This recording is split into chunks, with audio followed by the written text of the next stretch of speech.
Bueno, pues en nuestra siguiente entrevista nos acompaña un hombre muy importante para nuestro país. Es embajador de España. Es un cargo que tiene ya de por vida, eso no se lo puede quitar. Pero viene hoy no para hablar de su cargo, aunque podemos preguntarle, sino para hablar de su faceta de escritor. Y es que recientemente ha editado un nuevo libro. Se llama La ruta de los monteseros y otros relatos. Es un libro que bien podría catalogarse como un libro de caza, pero es algo más. Es un libro que profundiza en la Sierra de Segura, en su gente, en oficios perdidos y también en palabras que ya no se utilizan.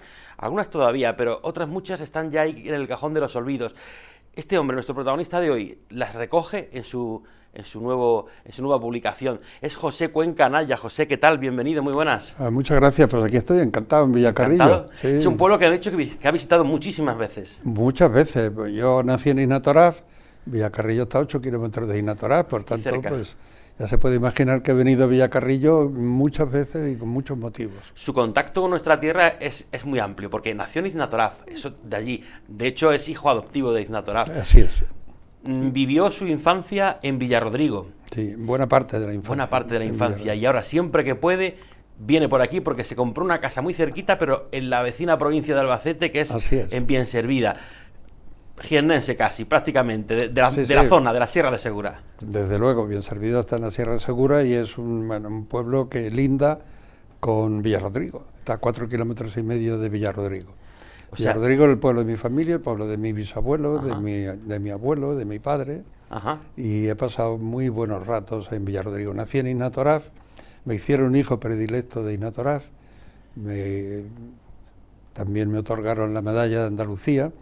A lo largo de los años y en los puestos que yo he tenido y por las funciones muchas que he tenido que desempeñar en mi carrera, pues me han dado muchas condecoraciones, es normal o no es normal, pero bueno, me las han dado.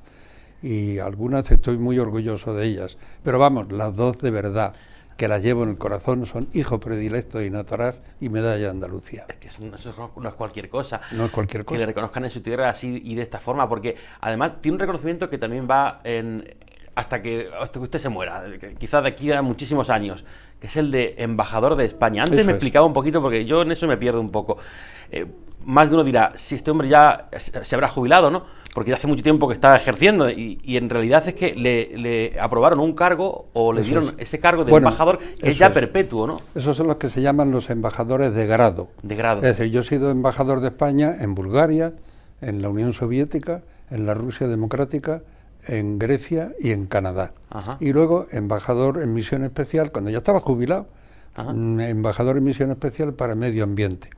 Bueno, pues luego están los embajadores de grado, que son embajadores de España, tienen el título de embajador de España. Entonces eres embajador de España vitalicio, para siempre.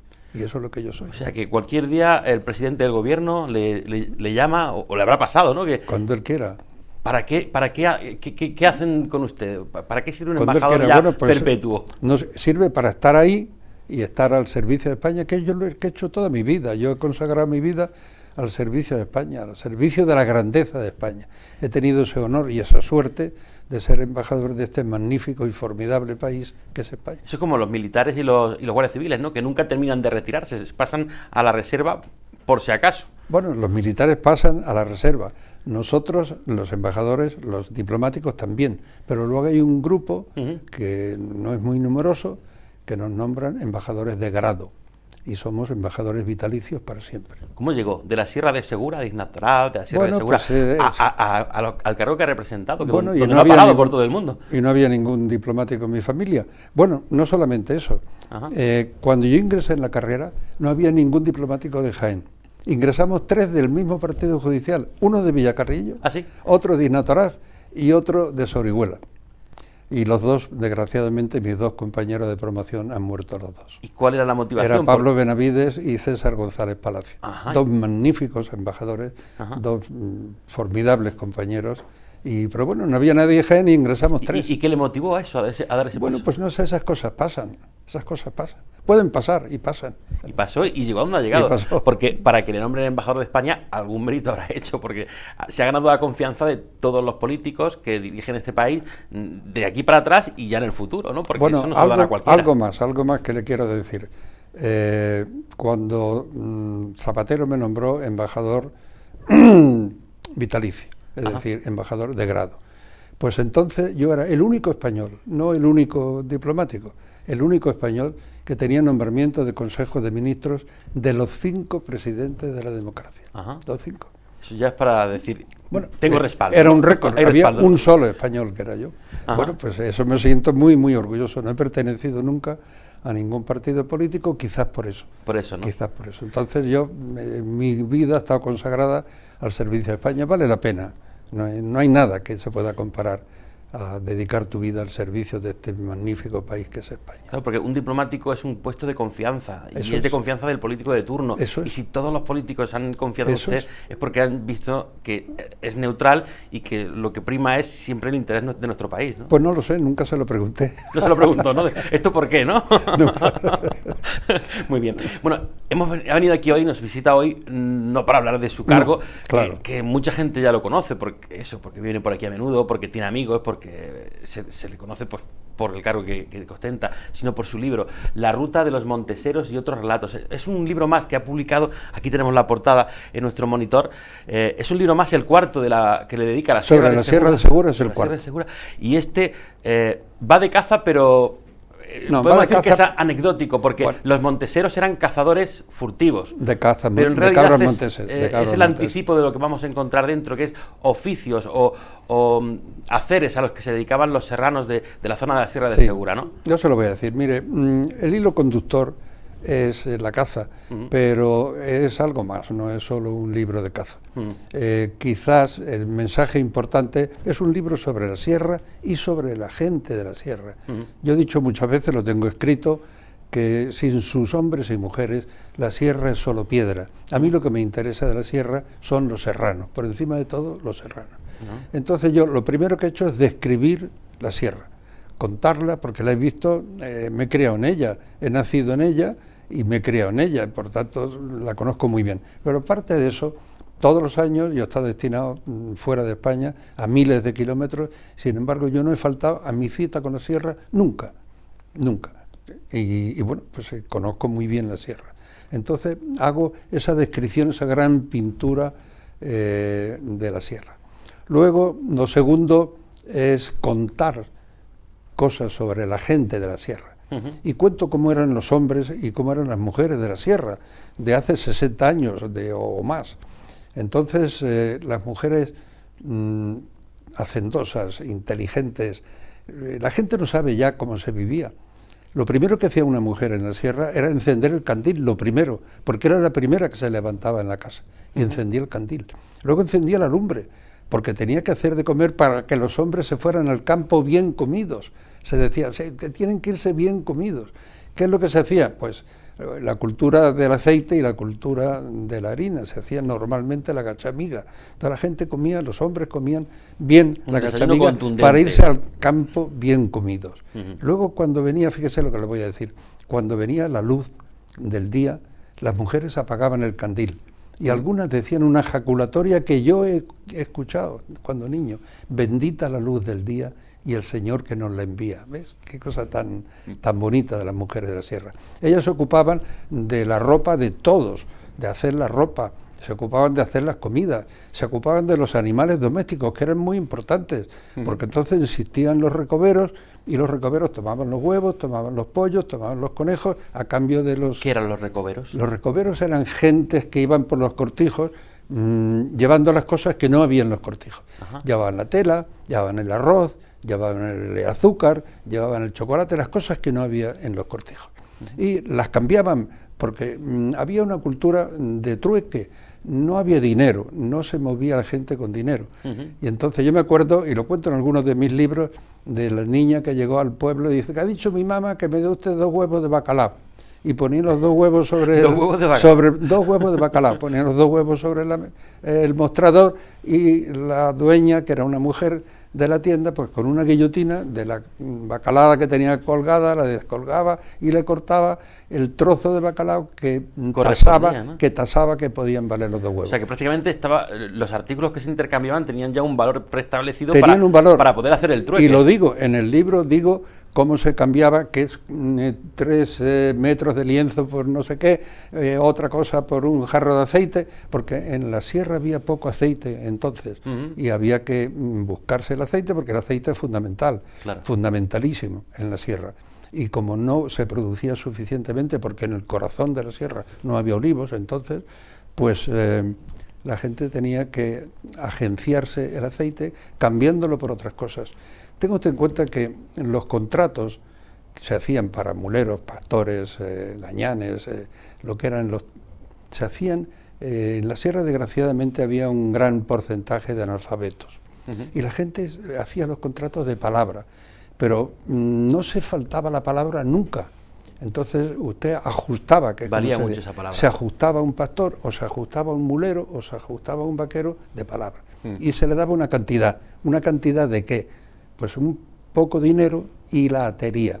La atería que era pues 20 arrobas de aceite, 20 fanegas de trigo, 20 fanegas de cebada y 20 arrobas de patatas, por ejemplo. Bueno, pues arrobas de aceite, dicho 20 menos. Pues bueno, pues esto es lo que se hacía. Se cambiaban los servicios por cosas, porque no había dinero. Y lo cuento en el libro. Esto es lo que hacían las mujeres. ¿Qué hacían los hombres? Lo primero, leña, porque la calefacción era fundamental, como lo sigue siendo ahora. Y de la leña dependía todo. Dependía, la gente hacían en los hornos su propio pan, y hacía falta leña, y había que calentarse, y había que calentar la casa y calentar toda la familia, leña. Lo primero, leña. Luego, cuidar del ganado. Luego, la espiga y la aceituna. Cuando llegaba el tiempo de recoger la aceituna, la poquita que había se recogía una a una, no se dejaba una aceituna en el campo nunca, porque había poca. Se recogía el trigo, muy poquito, porque también las suertes, como se llamaban, que se sembraban, pues eran pocas, y había que recoger el trigo. Y los hombres se ocupaban de la leña, del ganado, de las labores del campo, de recoger el trigo, de recoger la aceituna. Eso es lo que hacían los hombres. ¿Qué hacían los guardas forestales? Fíjese, la sierra tenía 72 casas forestales, de las cuales, que yo sepa, ahora funcionando quedan 5, de las 72 que había. Bueno, pues los guardas forestales... Como casas forestales, porque hay otras que son a lo mejor alojamientos, bueno, o muchas de ellas ya no, las casas montones forestales, de piedras. Las casas forestales es donde vivían los guardas forestales. Exactamente. Y los guardas forestales entonces hoy tienen coche y viven en los pueblos, pero entonces vivían en las casas forestales. Y los ingenieros de montes, magníficos, que los ha habido magníficos, hemos tenido ingenieros de montes formidables, pues iban a caballo, porque para eso eran ingenieros, y los guardas forestales iban a pie, pero hoy todos van en coche, por tanto ya no tienen por qué vivir en las casas forestales. Entonces lo que se ha hecho con las casas forestales es pues hundirlas muchas veces, cogerlas y derruirlas para que no se convirtieran en centros de alojamientos ilegales y tal. Y hay algunas, por ejemplo, ahí la casa de Robleondo, que está en Guadornillos, había 5 casas en Guadornillos, queda una. La que queda, ¿por qué? Porque es del Consejo Superior de Investigaciones Científicas, y está hecho ahí para estudiar una cosa magnífica, que es el bosque mediterráneo de Guadornillos. Son las 4.000 hectáreas mejores de bosque mediterráneo del mundo, y están ahí. Y hay una casa forestal, la de Robleondo, para estudiar desde ahí. Hay otra, la Casa Forestal de los Collados. ¿Por qué? Porque la tiene la Junta de Andalucía, pues para sus relaciones públicas, para sus cosas. Que yo sepa, quedan 5 de las 72. ¿Qué le vamos a hacer? Lástima, ¿no? Pero yo las he visto. Claro, las has visto todas funcionando, con actividad, con gente, con vida, que es lo importante de lo que tenía la sierra, ¿no? Porque además habla de que estamos en la España vacía. Eso es. Vacía del todo no, hay gente que le molesta y dice, no, yo es que vivo aquí, yo todavía vivo aquí, pero se refiere a que comparando a hace varias décadas, pues en los años 60, había una actividad, una vida y un bullir en la sierra muy diferente al que hay ahora, ¿no? Donde se ha perdido mucha cantidad de habitantes, bueno, no solo en la sierra, también en pueblos, por ejemplo, Villacarrillo, Natoraf, Villanueva o el resto de la provincia de Jaén, que no dejan de perder habitantes, ¿no? La Sierra de Segura en ese caso, en ese sentido también no es una excepción. Especialmente, porque está muy vacía, a mí me gusta usar la palabra despoblada. Ajá. Bueno, ¿qué es lo que ha pasado? Yo nací en Innatoraf. Cuando yo nací, Innatoraf, Torafe, tenía 5.000 habitantes. Hoy apenas llega a 1.000. Ha perdido más del 80% de la población. Luego pasé parte de mi infancia en Villarrodrigo. tenía 2.500 habitantes, ahora tiene 402. Menuda diferencia. Tenía 5 aldeas importantes, de las cuales 2 con escuela. Ahora queda una. Y las otras, o unas están deshabitadas, otras han desaparecido, no queda piedra sobre piedra. Y bueno, le he dicho que había 72 casas forestales y quedan 5. Bueno, fíjese lo que supone eso. La gente se fue. ¿Por qué se fue? Pues porque los jóvenes, sobre todo, iban pues a abrirse un mundo nuevo.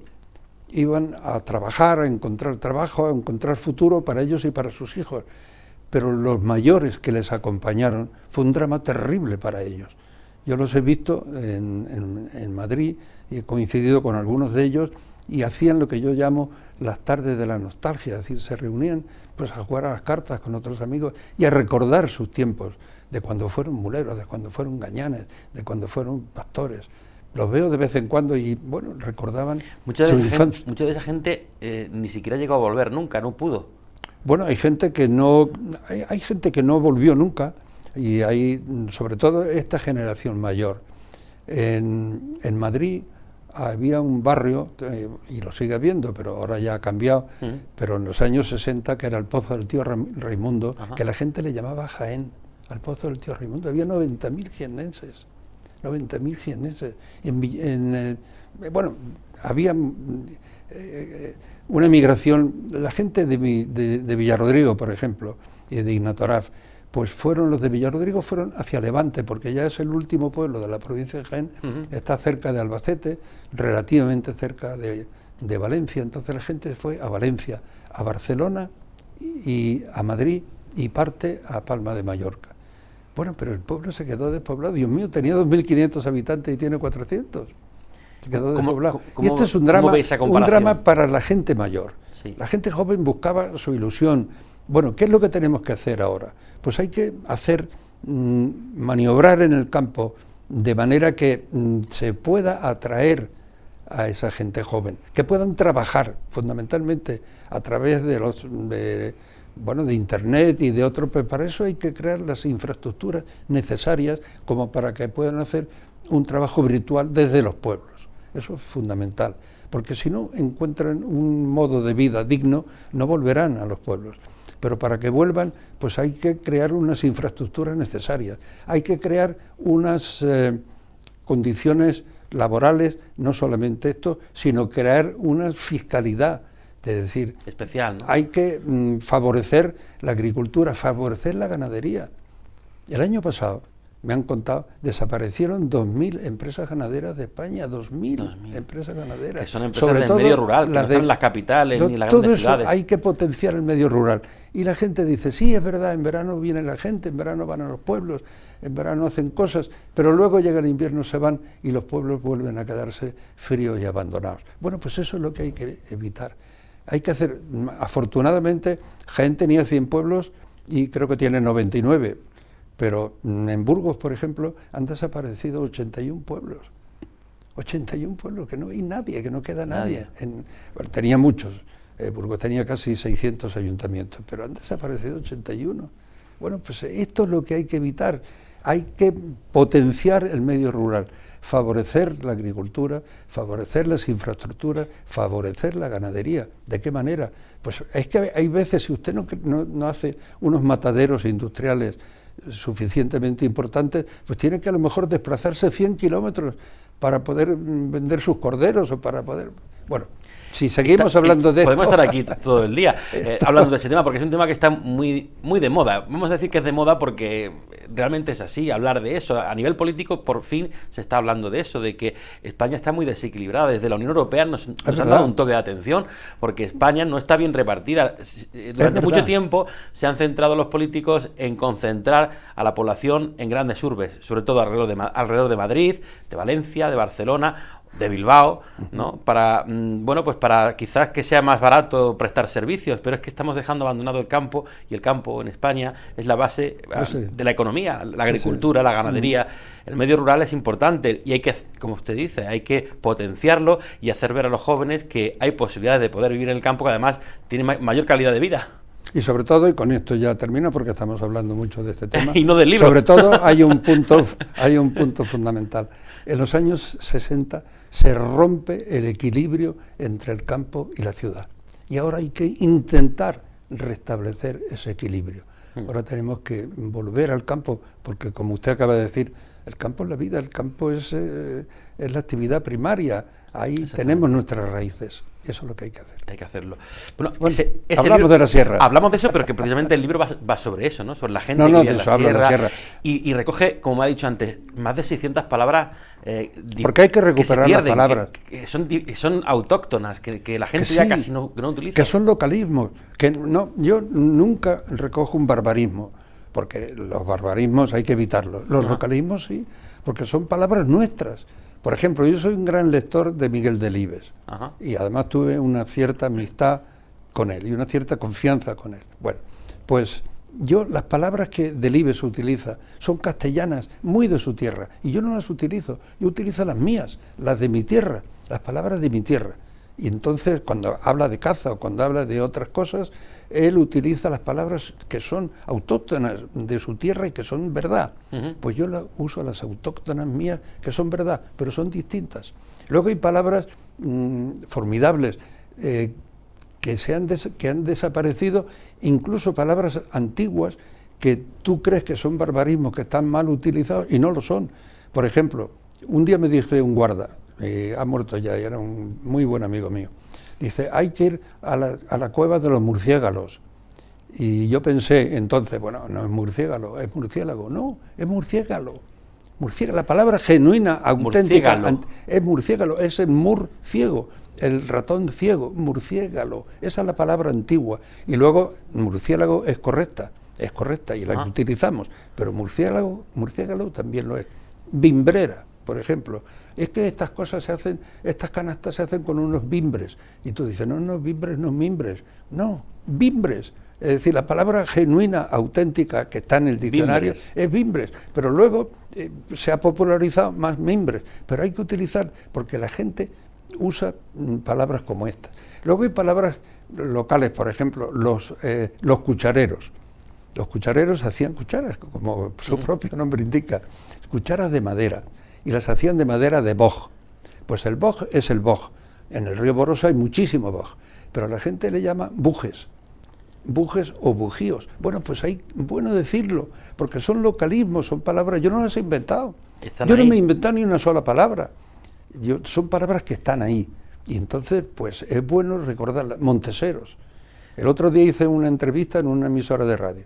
Y el señor que dice, la ruta de los monteseros. Los monteseros son los habitantes de los montes de Jaén. Digo, bueno, no. Perdona, no. Eso no son los monteseros.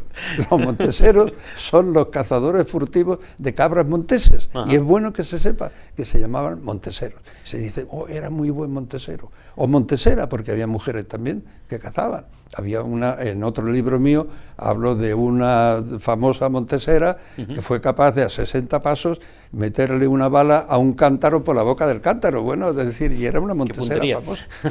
Y es una anécdota que corre por la sierra. Hay cosas, leyendas que corren por la sierra. Y es bueno que corran, y es bueno que la gente lo sepa. Bueno, pues vamos a empezar por el título. La ruta de los monteseros. ¿Qué ruta era esa para los monteseros? Pues ellos, que supongo que irían por zonas donde los guardas estuvieran lejos, porque eran furtivos. El montesero era cazador furtivo. Por eso cuando se crea el coto, antes de crear el Parque Nacional se creó el coto nacional. Y lo hizo un gran ingeniero de montes, don José María de la Cerda. El otro día, justamente, hablando yo en Canal 24 Horas, mencioné su nombre. Y luego me ha llamado su familia. ¿Sí? He dicho que yo no los conocía de nada y viven en Ávila. Oiga, qué alegría que hablas usted de nuestro antepasado. ¿Se ha acordado de él? Don José María de la Cerda. O ¿qué le voy a decir? Don Enrique Macay, un grandísimo ingeniero de montes, magnífico. Era hijo había nacido en Canarias y era hijo del cónsul inglés en Canarias, pero se llama Macay, que no es un apellido muy común, español para nada, ¿no? Y vino a Cazorla, se enamoró de una señora de Cazorla, tuvo 13 hijos con ella, de los cuales algunos murieron jóvenes, pero ahí están sus hijos. Y don Enrique, no hay un guarda, no hay un ingeniero de montes superior en calidad, don Enrique Macay, nadie. y a don José María de Cerda, nadie, eran formidables. Don Mariano Melendo, formidable. He conocido a los ingenieros y he conocido a los guardas forestales, de los cuales queda uno, de los míos, de mis antiguos amigos guardas forestales, que no queda nada más que Serafín Pérez Soria, que vive en el Almizarán. Menudo tesoro llevarse bien con un guarda de aquel entonces, el poder charlar horas y horas, ¿no? Supongo que delante de lumbres, en una barra de un bar de la sierra. Sobre todo cuando se habla con muchos de ellos, porque por ejemplo Serafín lo sabe absolutamente todo sobre el Guadalentín y el pantano de la Bolera. Cada uno en su zona, ¿no? Claro, pero sabe todo sobre su zona. Pero habla usted con Ramón en Siles y lo sabía todo sobre Siles, y vivía además en la orilla de la carretera. Con Ramón he visitado muchos parajes de la Sierra de Segura en los entornos de Siles. Con Serafín he visitado el pantano de la Bolera, el Guadalentín, lo que era toda esta zona, porque la conocía mejor que nadie. La Cabrilla, los montes de la Cabrilla, Serafín enamorado de la Cabrilla. Bueno, pues, ¿qué le voy a decir? Tantos y tantos. Y ya sus hijos son guardas forestales, los hijos. Pero yo conocía a los padres. Pero ya guardas modernos. Lorenzo, por ejemplo, Lorenzo Lorente, ha sido guarda en la cañada de la Fuente, 10 años en la cañada de la Fuente. Luego después guarda en otras zonas, ha vivido y ha muerto en Orcera. Su hijo, guarda, también tuvo 9 hijos, 11 hijos tuvo Lorenzo. Y bueno, sus hijos, los hijos de Manzaneda son guardas, los hijos de Ponzano son guardas, pero han heredado de sus padres, pero ya van en coche a todas partes. Claro, y sus padres iban a pie. Pueblos, claro. Sus padres conocían la sierra porque se la pateaban, se la conocían a fondo.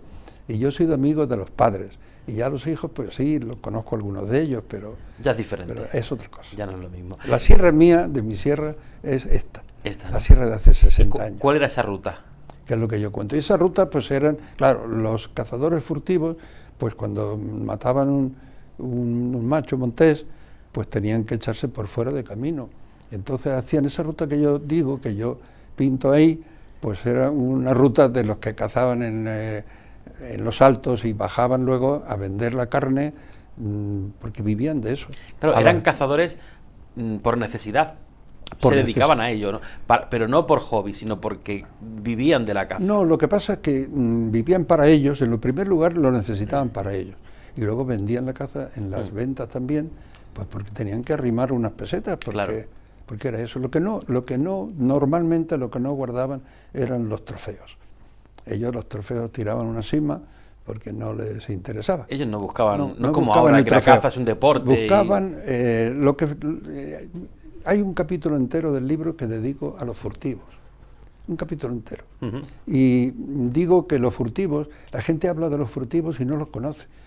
Pues, por ejemplo, pues dice, los furtivos son magníficos tiradores. No, los furtivos son muy buenos cazadores, pero no son magníficos tiradores. ¿Por qué? Porque un cazador furtivo, cuando lo sabía entonces, de perdices, por ejemplo, podía matar 50, 60 perdices al año. Mientras que un tirador de perdices, yo me acuerdo cuando el conde de Teba celebró su perdiz número 100.000. ¿Las contó todas? Dio una gran fiesta para celebrar su perdiz número 100.000. Todas las perdices porque que había matado. Tiradores que mataban pues 3, 4, 5.000 perdices al año. Entonces, claro, eran tiradores formidables. Yo me acuerdo, y lo cuento en el libro, un campeonato del mundo en el carambolo de tiro de pichón. Y venía un guarda de Doñana. Y dije, no, el guarda es un prodigio con la escopeta, un fenómeno, ya la verán ustedes qué cosa formidable. Al 9º pájaro ya tenía los 2 ceros y ya estaba eliminado. Al 9º pájaro. Y el campeón del mundo, que fue Aldo Bodini, un italiano, pues mató 36 pájaros sin cero. ¿Por qué? Pues porque era un profesional.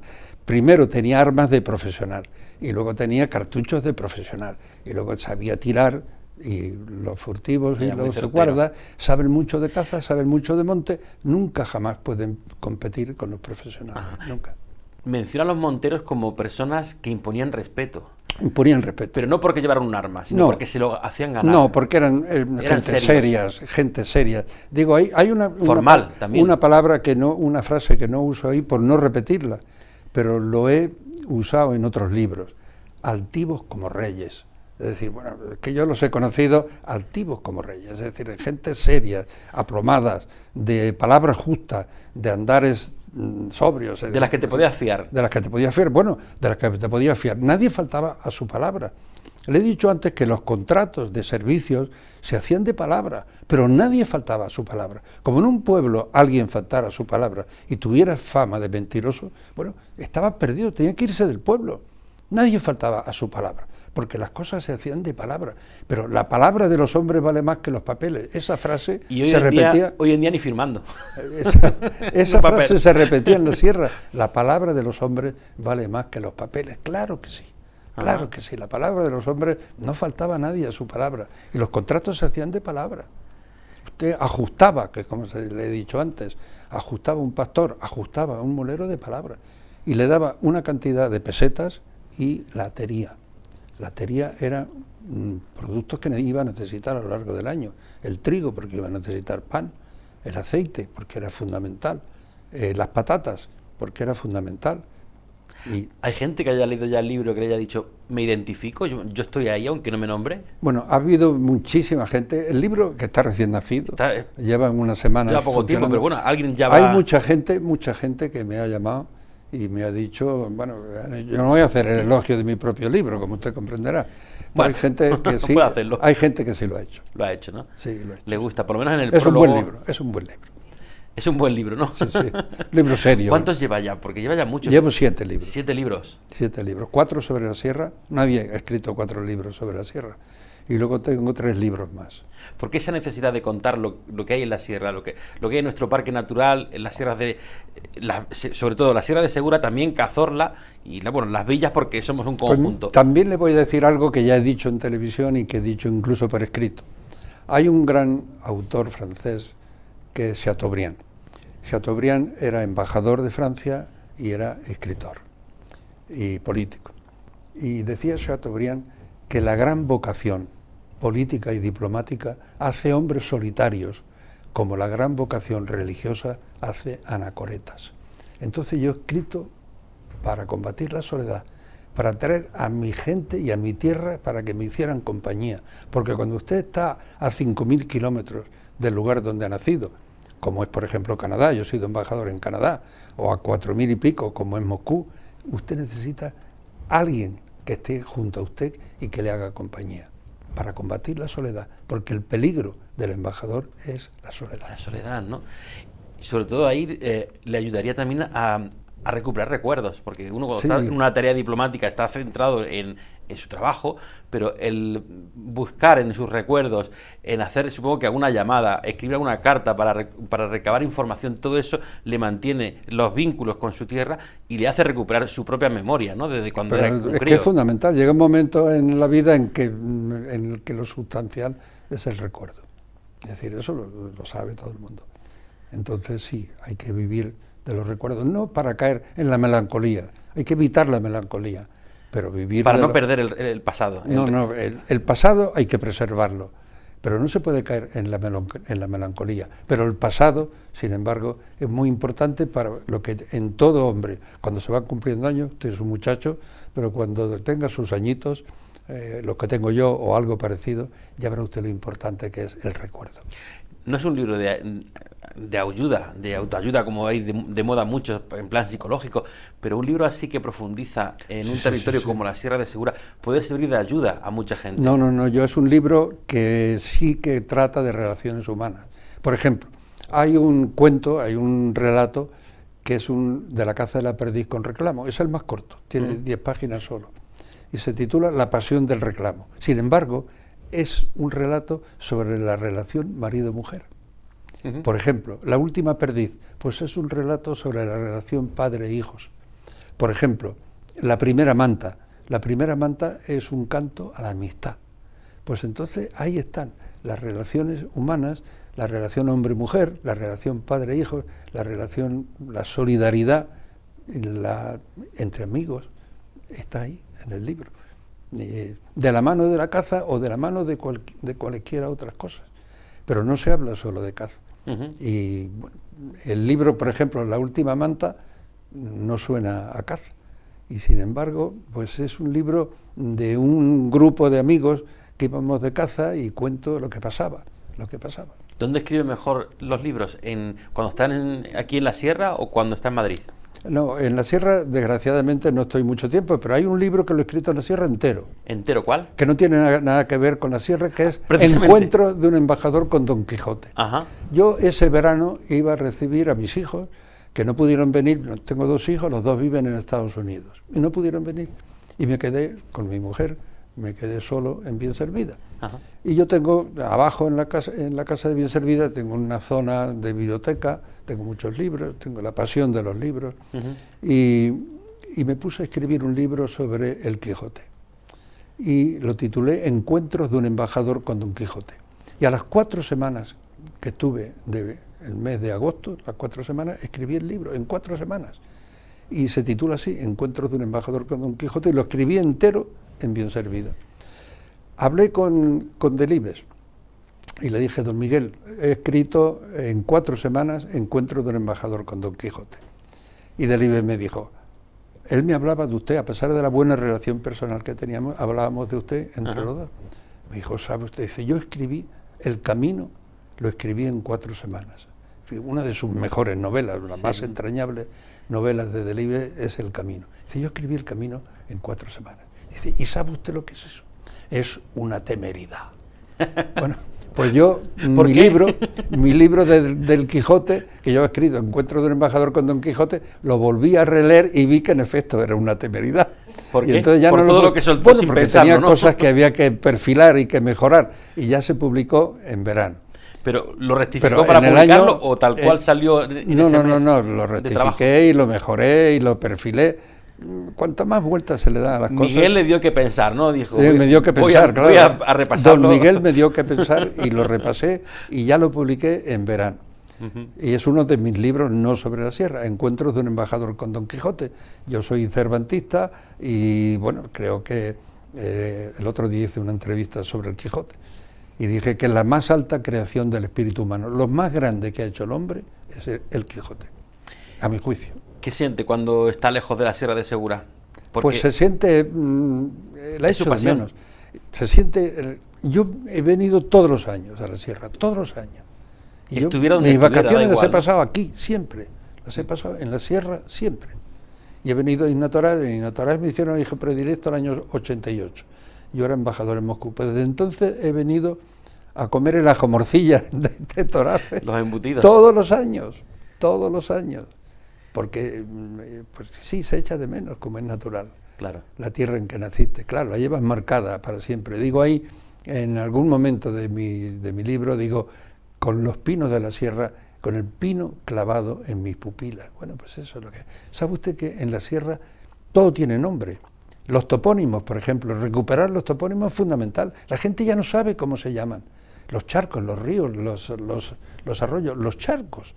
Hay en el río Borosa, por ejemplo, tiene varios charcos que tienen su nombre. El charco en sí tiene su nombre.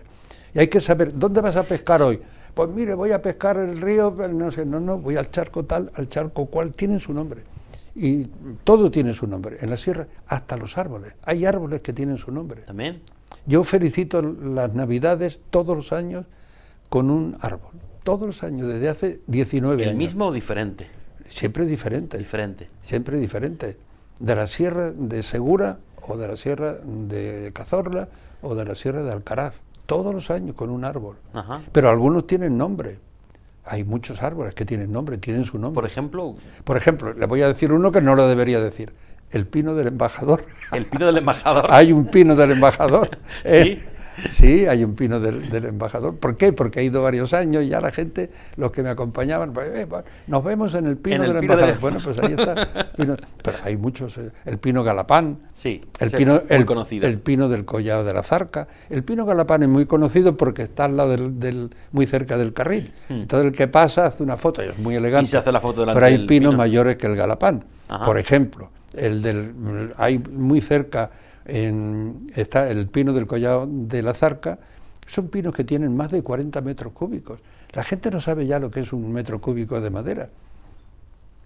Por ejemplo, en Navaluguera está el pino mayor de la sierra, 48 metros cúbicos.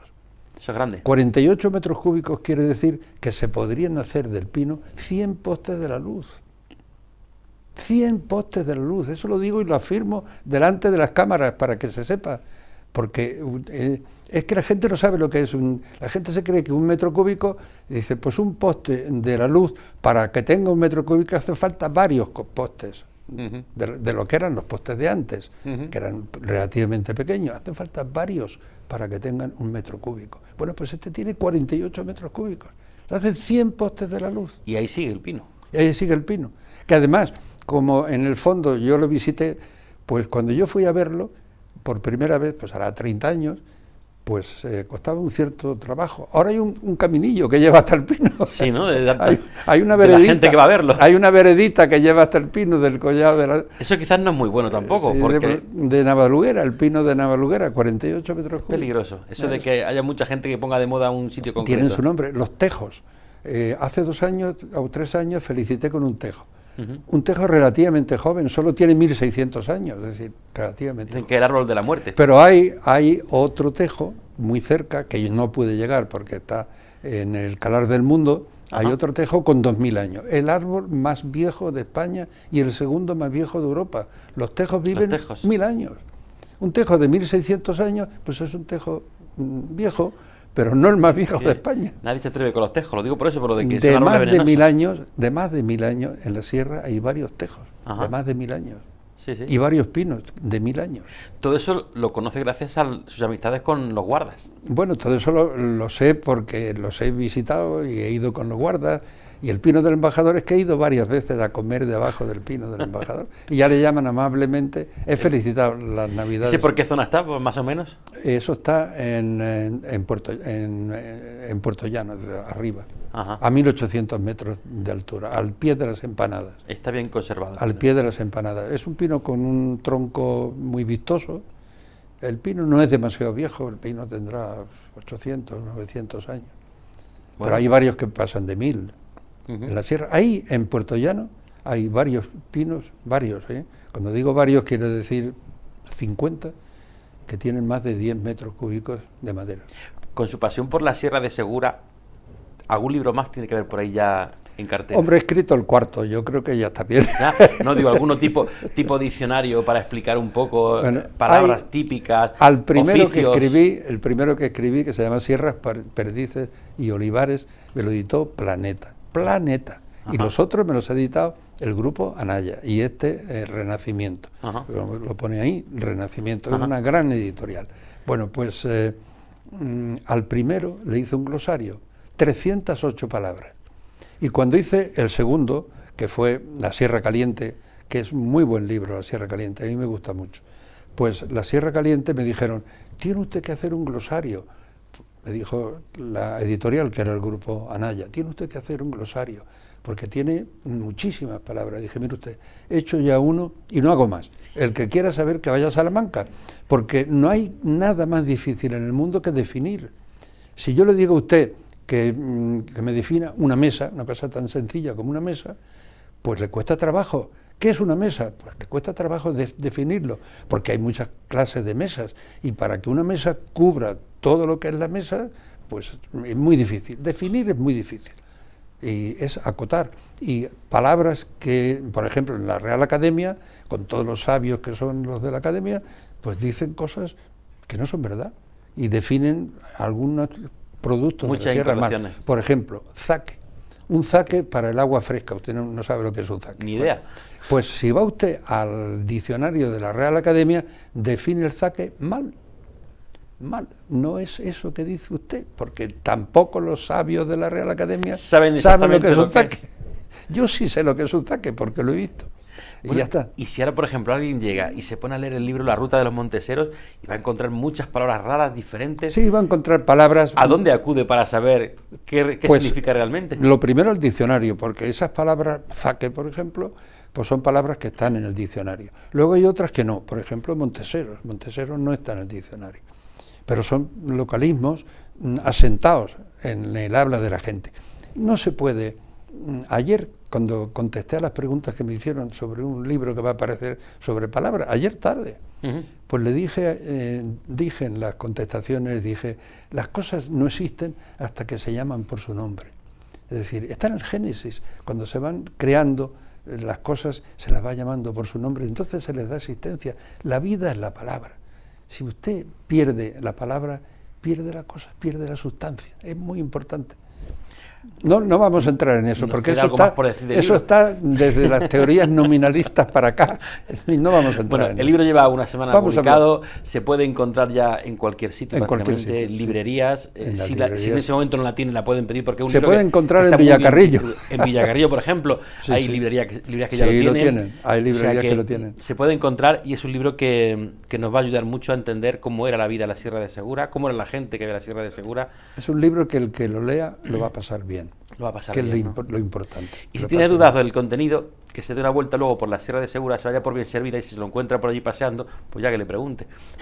¿No? Me han preguntado muchas veces, me han preguntado. Esta mañana he estado desayunando y ha habido alguien que me ha preguntado. Y bueno, ¿y qué le vamos a hacer? La gente pregunta y yo con mucho gusto contesto lo que me preguntan. No he dejado de contestar una pregunta nunca. Ahora he hecho 15 o 20 entrevistas por radio, por televisión y en periódicos. Jamás he dejado de contestar una pregunta. Y otra cosa importante, que tampoco ha perdido los lazos con la gente que conoce de la Sierra, con sus amigos. Bueno, desgraciadamente... Ya faltarán muchos. Van desapareciendo. Pero bueno, ahí está. Porque yo tengo muchos años y a ellos algunos tenían más años que yo. Ya le he dicho que de los guardas, de los viejos guardas, amigos míos, solo queda Serafín. Bueno, a ver si un día me lo encuentro por allí por la sierra y damos un paseo por la Sierra de Segura. Él sí, él vive en el Almizarán, cerca de Pozo Alcón, y ahí ha vivido siempre. Y bueno, tiene sus hijos, uno vive allí con él, el otro trabaja en Madrid, en Jaén. Bueno, es el último de los grandes guardas de la sierra que queda. Don José Cuenca Anaya, embajador de España y escritor. ¿Qué le gusta más, embajador o escritor? Son cosas diferentes.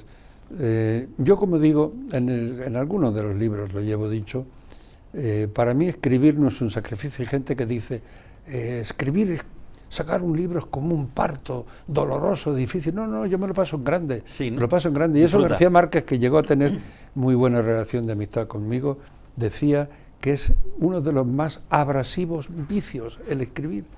Y Vargas Llosa dice que es que la palabra, la lectura y la escritura es un vicio, dice, y como todos los vicios, se acrecienta con la edad. Buen vicio. Dice él. Bueno, pues esto es así. Entonces yo soy escritor y embajador. Qué difícil es encontrar algo más estimulante que ser embajador de España y servir a España y a los españoles, ese magnífico, maravilloso país que es España. De manera que yo sirvo a España y me divierto escribiendo. Pues ya está. Esto es lo que hay. Que siga divirtiéndose. José Cuenca, gracias por estar con nosotros hoy aquí en nuestros estudios. Y ya lo iremos viendo en el futuro. Seguro que saca un libro más, seguro. Aunque diga que el cuarto ya nunca se puede el cuarto de la sierra, pero nunca se puede decir que es el último, pero ya llevo 7, ya llevo 7, 4 sobre la sierra y 3 más. Ha sido un placer. Un placer para mí estar con ustedes, aquí, en mi tierra. Un saludo. Estupendo.